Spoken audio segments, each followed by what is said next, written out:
Then this happens, 1857. We all know what changes it brought about.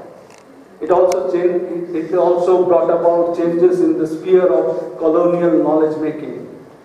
One of the most interesting things that it showed to the British government that they cannot take everything for granted.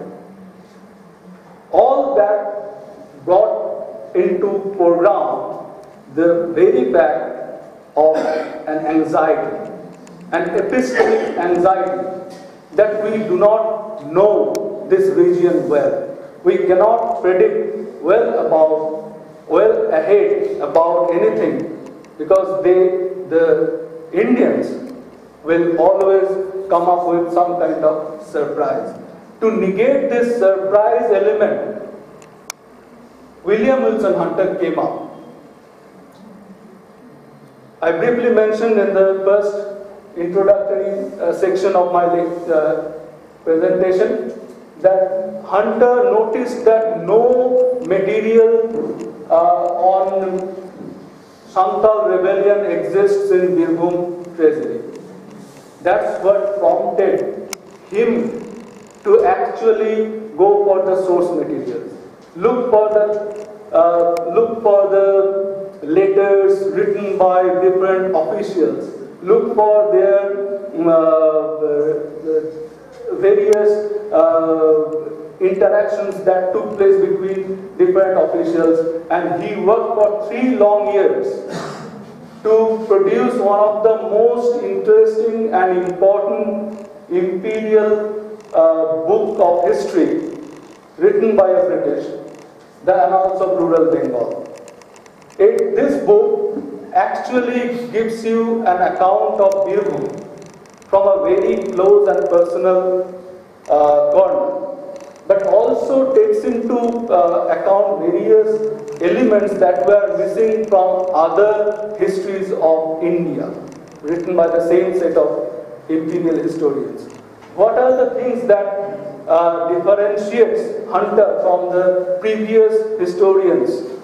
One, he is focusing on a particular district instead of a big region. He is focusing on a particular district. Two, he is not shying away from the responsibilities of criticizing the empire. He is not trying to hide anything. He is very critical of the imperial, openly discuss these things with the readers, and one more thing.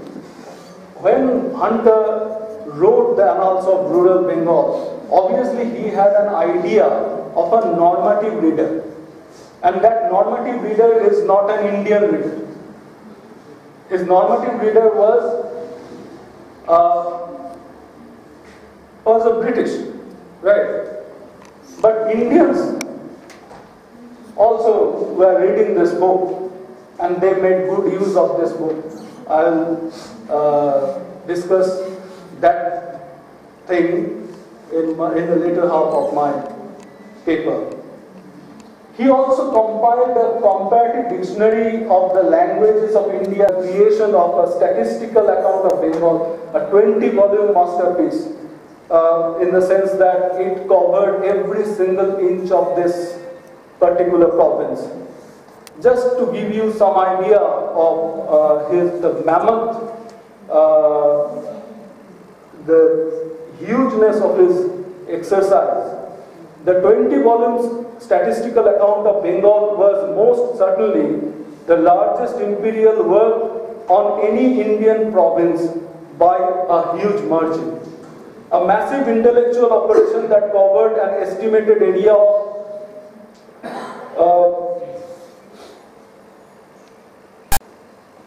1,92,942 square miles, comprising 47 different administrative and geographical units of the province of Bengal, and a population of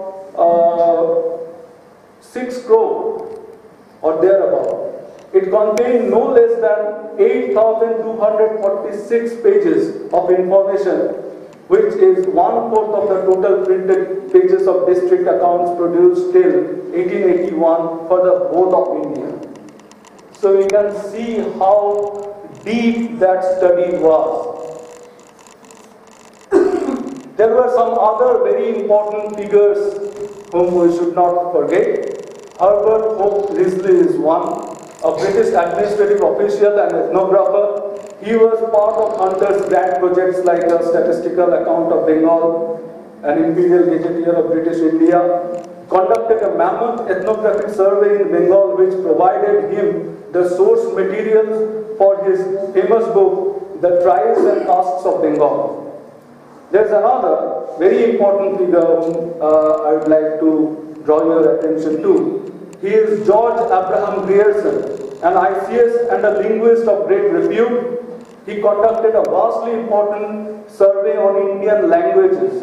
He published the Linguistic Survey of India in 11 volumes. It took him 30 years to complete this project. Again, you see the amount of time they had to invest on these projects. But what are the implications? Now let's take a quick recap. Cultural impact of these knowledge operations is too huge for this, too huge to measure and evaluate within the scope of a paper such as this. An emergence and consolidation of various disciplines of knowledge can be witnessed around this knowledge operation.